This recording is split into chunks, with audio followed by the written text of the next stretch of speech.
ఉపాధ్యాయ దినోత్సవ సందర్భంగా బద్వేల్ పట్టణంలోని విశ్రాంత ఉద్యోగుల సంఘం కార్యాలయంలో ఉపాధ్యాయ దినోత్సవం అధ్యక్షులు డాక్టర్ మీనాక్షి రెడ్డి గారి ఆధ్వర్యంలో నిర్వహించారు. డాక్టర్ సర్వేపల్లి రాధాకృష్ణన్ చిత్రపటానికి పూలమాలలు వేసి ఘనంగా నివాళులర్పించడం జరిగింది. ఈ సందర్భంగా భారతదేశంలో ఉపాధ్యాయ వృత్తిలో ఉండి రాష్ట్రపతి స్థాయికి ఎదిగిన మహోన్నత వ్యక్తి సర్వేపల్లి రాధాకృష్ణన్ గారిని, ఆయన ఉపాధ్యాయుడిగా ఉండి ఎన్నో కార్యక్రమాలలో పాల్గొని అధ్యక్షులు తెలిపారు. ప్రజల మండలాలను పొంది రాష్ట్రపతి స్థాయికి ఎదిగినటువంటి వ్యక్తి జన్మదినం ఈ రోజు కావడం, అందులో ఆయన జన్మదినం ఉపాధ్యాయ దినోత్సవంగా జరుపుకోవడం ఉపాధ్యాయ లోకానికి గర్వకారణమని ఆయన ఆదర్శంగా తీసుకుని ప్రతి ఒక్కరూ నడుచుకోవాలని కోరారు.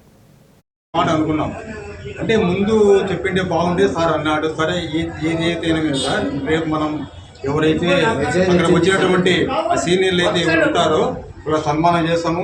అదేవిధంగా రేపటి సంవత్సరానికల్లా మన దగ్గర ఈ ఉన్నటువంటి ఎవరైతే టీచర్లుగా ఉండి మన దగ్గర మెంబర్స్గా ఉన్నారో వాళ్ళందరినీ కూడా ఒక సీనియారిటీ లిస్ట్ తయారు చేసి అందులో ఎవరైతే సీనియర్ ఉంటారో వాళ్ళకందరికీ ప్రతి సంవత్సరం మనం అనేది ఈ యొక్క ఆనవాయితీ పాటిస్తామని చెప్పేసి మరి సార్ చెప్పడం జరిగింది. అదే కూడా ఒక విన్నపం ఏమంటే ఒక టీచర్స్ డే కాకుండా అదేవిధంగా డాక్టర్స్ డే ఉన్నది, మరి ఇంజనీర్స్ డే ఉన్నాయి. అలాంటి ఏవైనా ఉంటే అన్నీ ఒక లిస్ట్ అవుట్ చేసుకొని రేపు సంవత్సరం పక్కాగా మరి ఒక లిస్టు తయారు చేసి అందరికీ కూడా ఇలాంటి కార్యక్రమాలు చేసి ఎంతో బాగుంటుంది, అందరూ సంతోషం. ఈరోజు మనం ఇక్కడ సమావేశమైన కారణం ఏంటంటే మన మాజీ రాష్ట్రపతి గారు సర్వేపల్లి రాధాకృష్ణన్ గారి జన్మదినాన్ని పురస్కరించుకొని టీచర్స్ డే ఉపాధ్యాయ దినోత్సవముగా జరుపుకుంటున్నాం.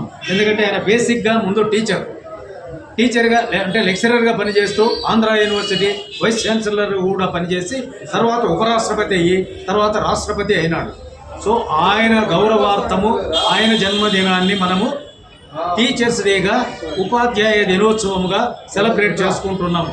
కాబట్టి ఈరోజు మన దాంట్లో పెన్షనర్స్ దాంట్లో